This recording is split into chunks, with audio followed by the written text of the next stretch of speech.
Hello बच्चों, आइए question देखते हैं। और क्वेश्चन है हमारा 10 ml of a gaseous hydrocarbon are exploded with 100 ml of oxygen. The residual gas on cooling is found to measure 95 ml of which 20 ml are absorbed by QH and remained by pyrogallol solution. Determine the molecular formula of hydrocarbon. तो यहाँ समझने वाली बात है कि 10 ml आपका hydrocarbon था जिसे 100 ml ऑक्सीजन के साथ एक्सप्लोड किया गया है। ठीक है, तो हाइड्रोकार्बन आप CXHY ऐसे करके मान सकते हैं।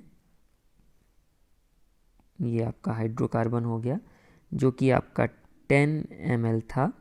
इसे ऑक्सीजन के साथ रिएक्ट करवाया गया जो कि आपका 100 ml था। ऑब्वियस सी बात है CO2 बना होगा XCO2 और Y/2 H2O। तो अब इसमें कहता है कि residual gases on cooling is found to measure 95 ml। तो जब आप कूलिंग कर देते हैं तो वाटर सोचने की ज़रूरत नहीं है। यहाँ पे 95 ml जो बचा है वो बेसिकली ऑक्सीजन और CO2 होने की संभावनाएं ज़्यादा हैं। और कंफर्म करने के लिए मैं आगे दिखाऊँ आपको कि 20 ml जो था वो एब्जॉर्ब हो जाता है, आपका एब्जॉर्ब हो जाता है QH से। तो ये जो CO2 गैस होती है यहाँ पे, ये जो CO2 है ये QH से एब्जॉर्ब होती है और ऑक्सीजन जो होती है वो आपकी पैराग्लोल से होती है। तो इसी वजह से यहाँ पे हम कह सकते हैं कि जो CO2 बना है वो आपका 20 ml बना है और बाकी बचा हुआ 95 minus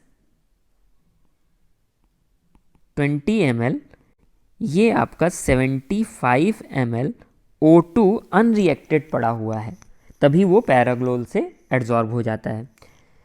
determine the molecular formula. तो इसका मतलब अगर आप यहाँ पे देखें कि ऑक्सीजन कितना यूज़ हुआ है, इसके अकॉर्डिंग अगर आप सोचने की कोशिश करें तो 9 टोटल आपने 100 ml लिया था, 100 ml में 75 बचा हुआ है। तो यानी ये यूज्ड आपकी ऑक्सीजन है वो सिर्फ 25 ml है। ये आपकी यूज्ड वाली ऑक्सीजन हो गई। अब हम X फाइंड करने की अगर कोशिश करें तो हम देख सकते हैं कि 10 ml हाइड्रोकार्बन से 20 ml CO2 बना है, यानी X की वैल्यू 2 रही होगी क्योंकि 1 से X बनता है, X 2 होगा तभी डबल बन रहा है।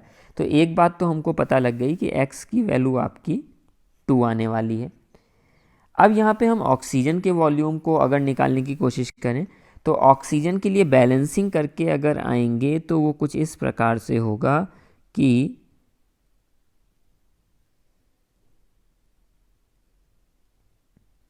To X plus Y/2 divided by 2, ये आपकी ऑक्सीजन की वॉल्यूम है।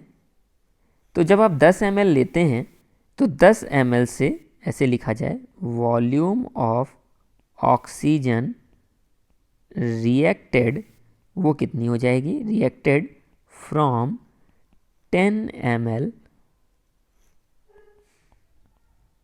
हाइड्रोकार्बन, वो हो जाएगा आपका 10 times of 2x plus Y/2 divided by 2 और यही आपकी दी है 25 के बराबर।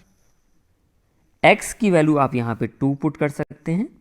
इसे आप बाकी सॉल्व करके अगर देखें तो ये आपका आ जाएगा 5। फर्दर सॉल्व करें तो 2x plus Y/2 is equal to 5। 2x की वैल्यू रखें तो ये आ जाएगा 4 plus Y/2 is equal to 5, ये y है। So Y/2 is equal to 1 and y is equal to आ गया 2। तो x भी 2 है और y भी 2 है, इसका मतलब आपका जो फॉर्मूला बन के आ रहा है वो होगा C2H2। तो बच्चों यही आपका आंसर हो जाएगा। आई होप आपको समझ में आ गया होगा। Thank you.